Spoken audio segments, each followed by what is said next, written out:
కేంద్రంలోని బీజేపీ సర్కారు చిక్కుల్లో పడింది. నలుగురు కమలం పార్టీ సభ్యులు పదవీ విరమణ చేయడంతో ఆ పార్టీ రాజ్యసభ సభ్యుల సంఖ్య పడిపోయింది. రాజ్యసభలో బిల్లు ఆమోదింపజేసుకోవాలంటే తటస్థ పార్టీలపై ఆధారపడాల్సిన పరిస్థితి నెలకొంది.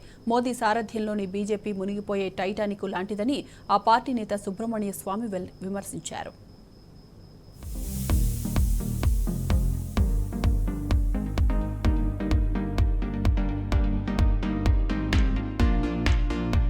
కేంద్రంలోని బీజేపీ ప్రభుత్వానికి పెద్ద చిక్కు వచ్చి పడింది.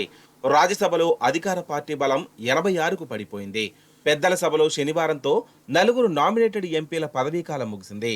రాకేష్ సిన్హా, రామ్ శకల్, సోనాల్ మాన్సింగ్, మహేష్ జట్మలాని రిటైర్ అయ్యారు. వీరిని రాష్ట్రపతి నామినేట్ చేసినప్పటికీ తర్వాత అధికారికంగా మోదీ ప్రభుత్వానికి మద్దతు పలికారు. తాజాగా వీళ్లు పదవి విరమణ చేయడంతో రాజ్యసభలో బీజేపీ ఎంపీల సంఖ్యాబలం పడిపోయింది. మిత్రపక్షాలతో కలుపుకుంటే ఎన్డీఏ సంఖ్యాబలం 101కి తగ్గిపోయింది. బీజేపీ బలం ప్రస్తుత లెక్కల ప్రకారం రాజ్యసభలో మెజారిటీ మార్క్ 113కు 12 సీట్ల దూరంలో ఆగిపోయింది. ఎన్డీఏకు ఇతర 7 నామినేటెడ్ 4 ఎంపీల సపోర్ట్ అవసరమవుతుంది. దీంతో పెద్దల సభలో ఏ బిల్లును నెగ్గించుకోవాలన్నా బీజేపీ ఏ కూటమిలోనూ లేని పార్టీలపై ఆధారపడాల్సిన పరిస్థితి నెలకొంది.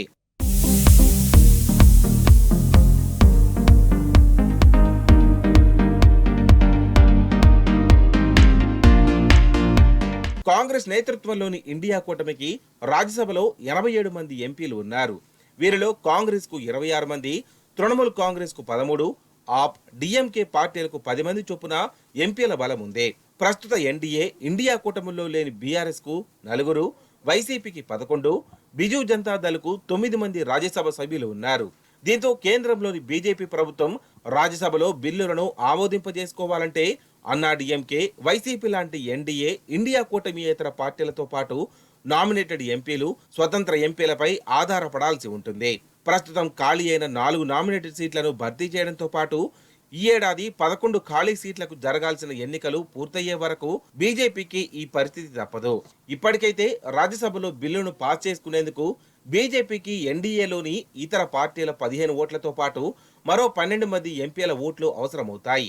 గతంలో అంశాల వారీగా కేంద్రంలోని బీజేపీకి మద్దతు పలికిన ఒడిశా మాజీ సీఎం నవీన్ పట్నాయక్ నేతృత్వంలోని బీజేడీ ఈసారి ఆ పార్టీకి మద్దతు ఇచ్చే పరిస్థితి కనిపించడం లేదు.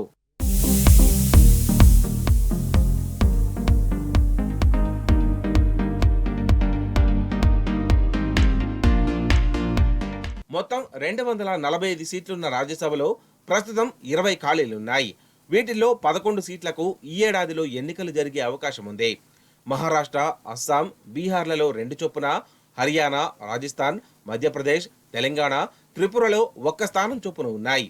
వీటిల్లో బీజేపీకి ఉన్న సంఖ్యాబలంతో కనీసంగా 7 సీట్లను గెలుచుకునే అవకాశం కనిపిస్తోంది. మహారాష్ట్రలో కూటమి ఎమ్మెల్యేలను నిలబెట్టుకోగలిగితే మరో 2 సీట్లు కూడా గెలుచుకునే ఛాన్స్ ఉందని విశ్లేషకులు అంటున్నారు.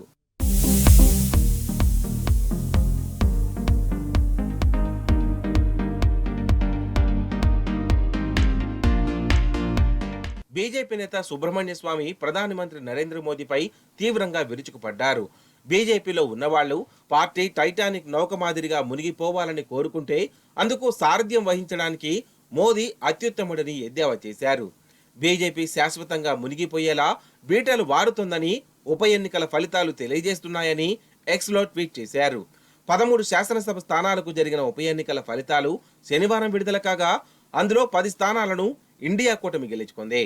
బీజేపీ కేవలం 2 స్థానాలను మాత్రమే దక్కించుకోగలిగింది. మరో స్థానంలో స్వతంత్ర అభ్యర్థి విజయం సాధించారు. ఈ నేపథ్యంలో సుబ్రహ్మణ్య స్వామి మోదీపై విమర్శలు గుప్పించారు.